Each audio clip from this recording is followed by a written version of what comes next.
The believer shares the same identity with God. Between God and the believer, there's no difference. The Father and the Son has the same identity. God transferred us from the kingdom of darkness and then adopted us into sonship.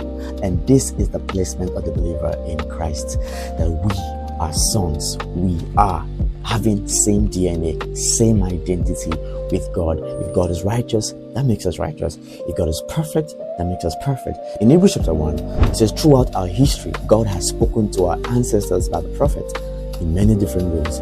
The revelation he gave them was only a fragment at a time, building one truth upon another. The fragment here also responds to Romans chapter 8, how that the law was weak through the flesh. It could not do what God wanted it to do. The essence of the law was to make men righteous, but it was weak. Why? Because God gave a fragment of himself to the prophet. He spoke by the prophet to the Father.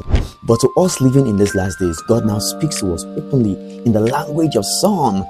Because we're in Son, we're in Christ, we are inside of God through Christ. God now speaks to us through Christ.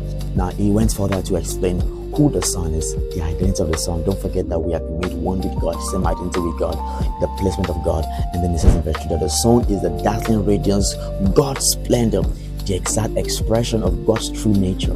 See that? We are the nature of God, we have the DNA of God, we have the life of God.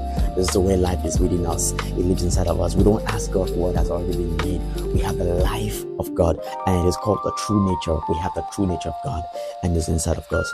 And his mirror image, we are the mirror image of God. He holds the universe together and expands it by the mighty power of his spoken word.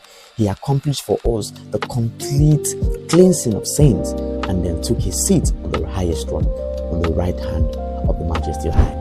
When Jesus went to John the Baptist to get baptized, that was where the voice from heaven came and says, "This is my Son, in whom I'm well pleased. Listen to him." When God says he is well pleased in Christ, that tells us how God is well pleased with us. So definitely we are pleased by God. We are pleased of God.